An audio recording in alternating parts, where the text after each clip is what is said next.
Добрый вечер, 22:00, время новостей на ТР. Вы смотрите «Заман». 8 февраля, 1442 день аннексии Крыма. В студии Искандер Меметов.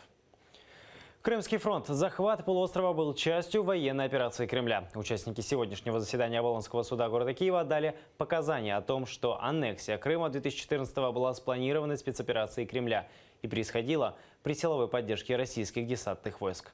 Как Олимпиада Сочи помогла аннексии и кем на самом деле были зеленые человечки, далее в сюжете.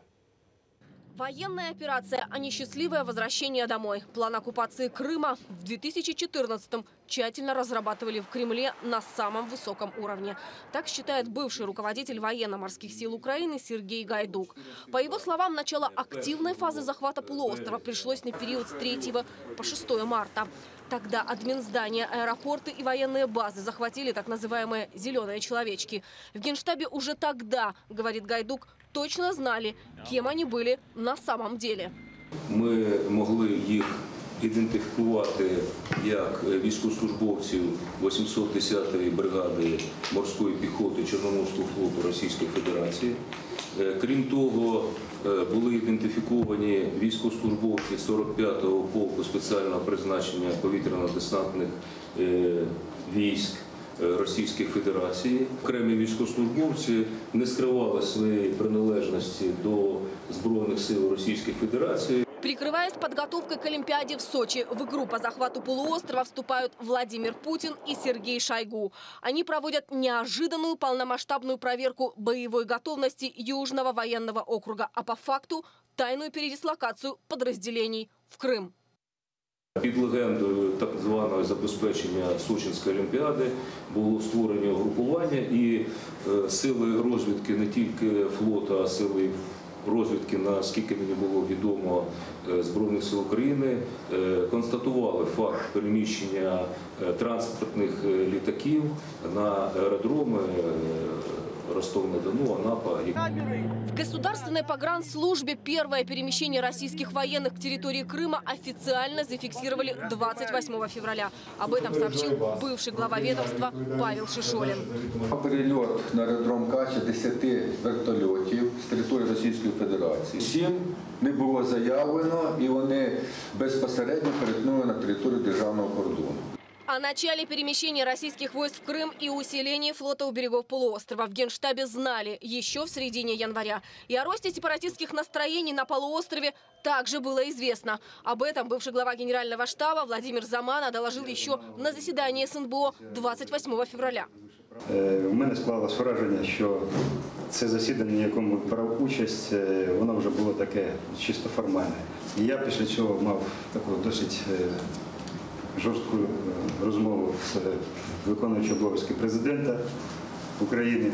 Сказав, що там наші люди, їм треба дати посил про те, що ми за них будемо боротися і не покинемо їх. Я почув, що якби наші західні друзі пропонують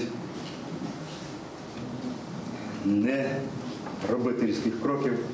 Крым мог остаться частью Украины. Свидетели по делу о государственной измене экс-президента Януковича в один голос уверяют, возможности удержать полуостров, в том числе и военные, у бывшего руководства Украины были. Не было только политической воли и четкого приказа не сдавать Крым. Татьяна Сулей, Заман, АТР. Подконтрольный Кремлю Верховный суд Крыма отклонил все 3 назначенные на сегодня апелляции на штрафы за одиночные пикеты. Судья оставил в силе штраф Джеферу Бекирову и Бубекиру Зияддинову, Надину Алиеву. Это 10 тысяч рублей каждому. Защитник Бекирова рассказал, что судья не захотел принимать во внимание нарушения, составленном на Бекирова протоколе, и фальшивые данные об экспертизе плаката. Массовые жалобы поступили в так называемый суд после того, как оккупанты оштрафовали более 80 крымчан за участие в пикетах 14 октября прошлого года.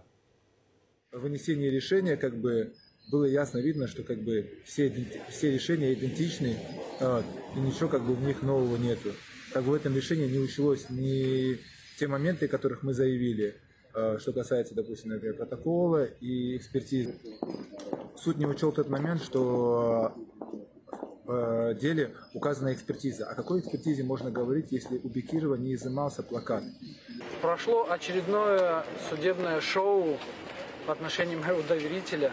В апелляционной жалобе мы указывали на то, что состава преступления, административного правонарушения нету в действиях моего доверителя. Однако судья, читая нормы законодательства, должна была принять оправдательное решение. Однако судья этого не сделала.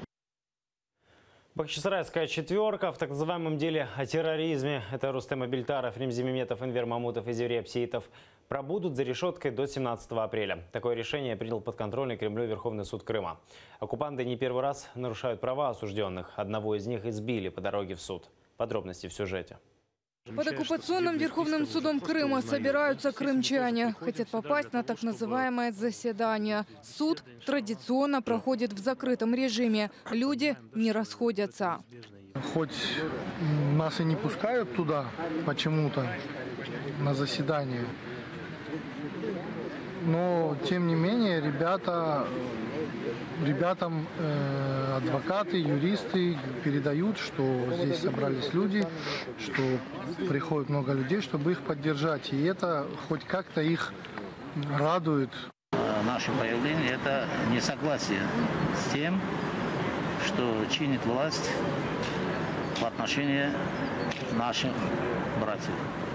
Поддержать Рустема Абильтарова, Ремзи Меметова, Энвера Мамутова и Зеври Апсиитова. Под здание суда пришла Эльмаз Тантана.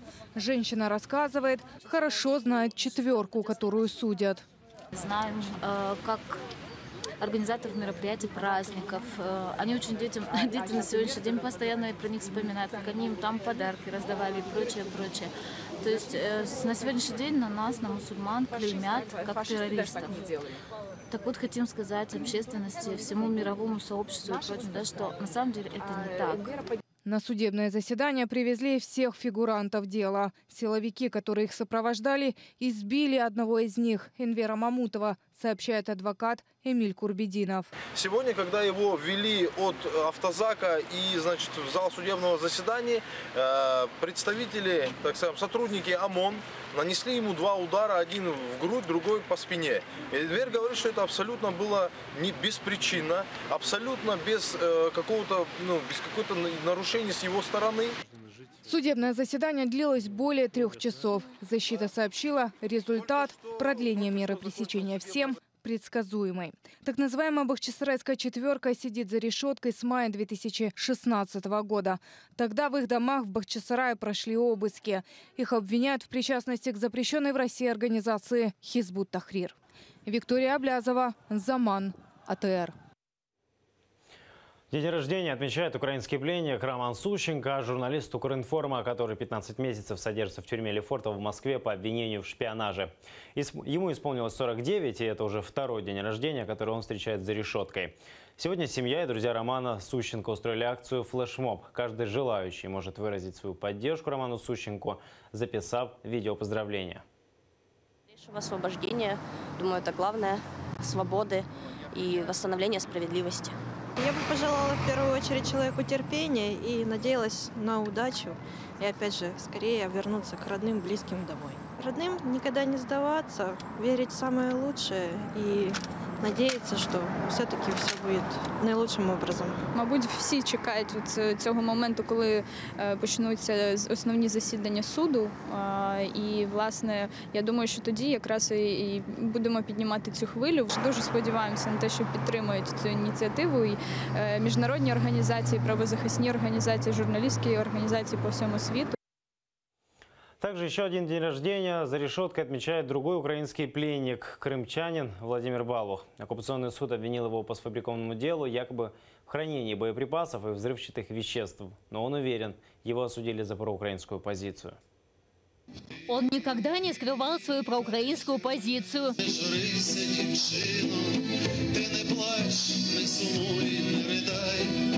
И не признал аннексию Крыма России. Я только Украине хочу пожелать не сдаваться и вести свою борьбу народа Украины, вести борьбу именно за то, за что уже столько жизней положили. Причем лучшие люди этой страны. Украинскому активисту Владимиру Балуху сегодня 47 лет. Это уже второй день рождения, который он встречает в застенках Симферопольского СИЗО. Родился и вырос Балух в селе Серебрянка Раздольского района. Учился в Симферопольском агроуниверситете, после чего вернулся в родное село. Сначала работал инженером, а затем открыл собственное дело. Стал фермером. Безотказный, всегда готов прийти на помощь. Так о сыне рассказывает Наталья Балух. Ніколи нікому не відказав в селі. Там яка жінка обратилась до нього, в нього як нема врем'я, ну він все одно не відкаже. Він любе врем'я, от ніколи не відкаже. В нього якийсь такий характер, що він не може відказати. І на своєму бензині, на тому мотоблокі, і привезе, і спашить, і засіє, все він робив, все.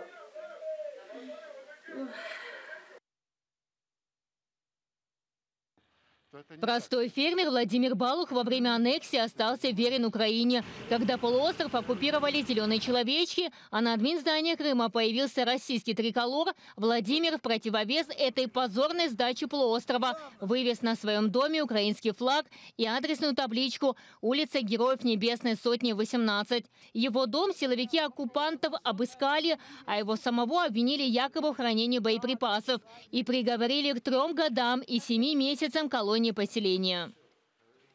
Пытаетесь научить любить так называемую новую родину, но это никогда у вас не получится, чего бы мне это ни стоило. И слезы матерей тех ребят, которые отстаивают законность и право на самоопределение, право на свободу, на чувство достоинства, ценой собственной жизни, сколько уже оплачено.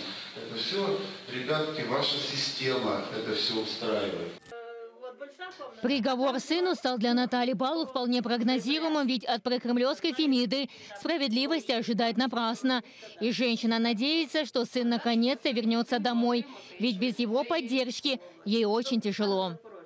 Мама що може побажати?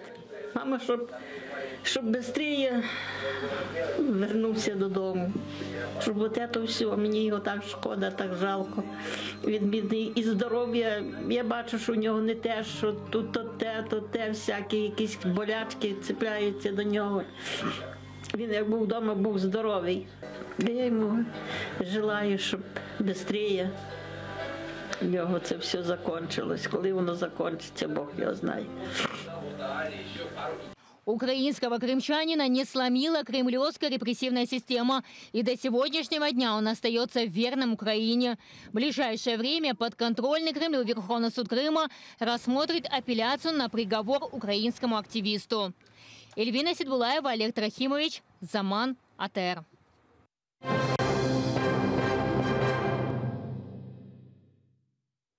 Прекратить морскую торговлю через порты в оккупированном Крыму. Такую задачу перед собой ставят в представительстве президента Украины в Автономной Республике Крым.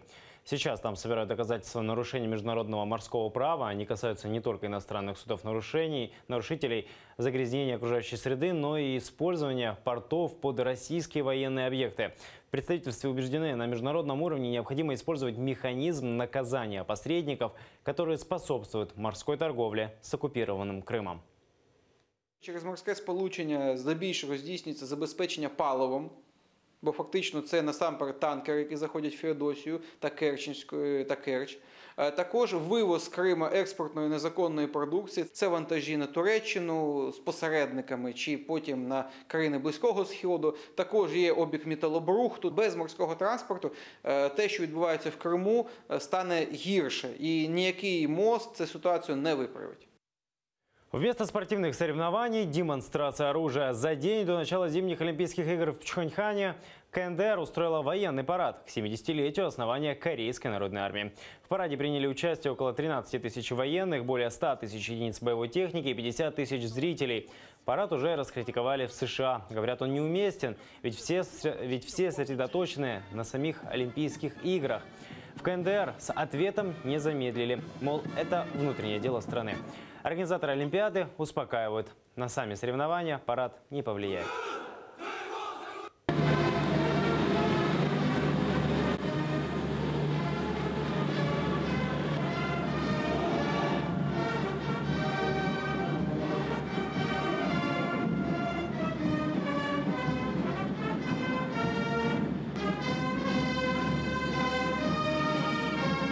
Это все новости на сегодня. Мы будем следить за происходящим в Украине и мире и расскажем обо всем завтра в 8 утра в первом же выпуске «Заман». Будьте с нами.